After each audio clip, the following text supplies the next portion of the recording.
అక్కడికి వెళ్తే బూచోడు ఉన్నాడు అని చెప్పి అక్కడికి వెళ్ళనీయకుండా పిల్లల్ని మనం ఆ విధంగా భయపెడుతూ ఉంటాం. అక్కడ పిచ్చోడు ఉన్నాడు అని చెప్పి మనం భయపెడుతూ ఉంటాం.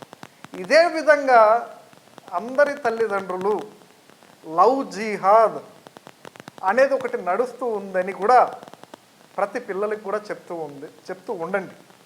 అసలు లవ్ జిహాద్ అంటే ఏంది అనే విషయాలు, దానివల్ల వచ్చే నష్టాలు ఏంటి, దానివల్ల మనకి ఎటువంటి ప్రమాదం ఉంది అనే విషయాలు కూడా తెలియజేయండి.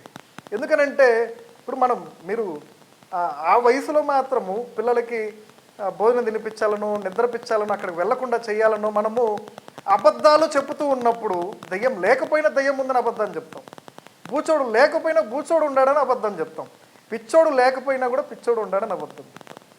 కానీ లవ్ జిహాద్ అనేది ఉందని నిజమని తెలిసి కూడా లవ్ జిహాద్ గురించి ఎందుకు చెప్పరు? కాబట్టి లవ్ జిహాద్ నిజమని తెలిసి కూడా మీరు చెప్పాలి, తెలుసు కాబట్టి చెప్పాలి.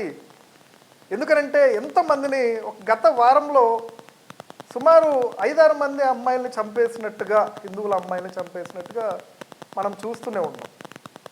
కనీసం నెలలో ఒక 5-6 జరుగుతూనే ఉన్నాయి. మనకు తెలియకుండా ఇంకెన్ని జరుగుతూ ఉన్నాయో. అవి బీజేపీ ప్రభుత్వాలు ఉన్న చోట్ల ఆ విషయాలు త్వరగా బయటపడతాయి. బీజేపీ ప్రభుత్వాలు లేని చోట్ల మాత్రం తొందరగా అవి బయటపడవు. ఎందుకంటే ఆ లవ్ జిహాదులకి కొన్ని ప్రభుత్వాలు మద్దతుగా ఉంటాయి కాబట్టి ఆ కేసును బయటికి రానికుండా లోపల క్లోజ్ చేస్తూ ఉంటారు.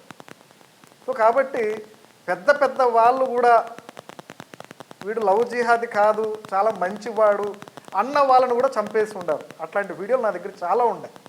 ఒక అమ్మాయి అయితే వీడు అట్లాంటి వాడు కాదు, చాలా మంచోడు, చాలా అద్భుతమైనోడు అని చెప్పి మాట్లాడింది సూట్ కేసులో ప్యాకింగ్ చేసేసి లేపేసినాడు, అయిపోయింది.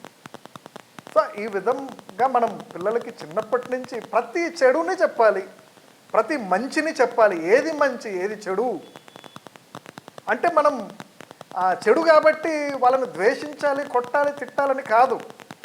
చెడు కాబట్టి ఆ చెడు దగ్గరికి వెళ్ళొద్దు, చెడుకు దూరంగా ఉండు, ప్రమాదానికి దూరంగా ఉండు.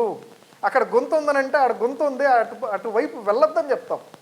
అదేవిధంగా అక్కడ గొంతు ఉందో లేదో, అక్కడ ఎట్లుందో లేదో తెలియదు, లేదు వర్షం పడింది, వర్షం నీరు ఉంటాయి, ఆ నీళ్ళ దగ్గర ఒకవేళ గొంతు ఉందేమో అని చెప్పి మనం జాగ్రత్తగా నడుచుకుంటూ వెళ్తూ ఉంటాం.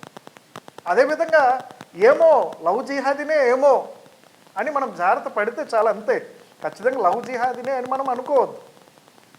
లవ్ జిహాదీనే ఏమో, అక్కడ గొంతుందేమో, అక్కడ ప్రమాదం ఉందేమో అనుకొని ఉండాలి అని మీ పిల్లలకి జాగ్రత్తలు చెప్పాలని చెప్పి నేను మనవి చేసుకుంటూ సెలవు తీసుకుంటున్నాను.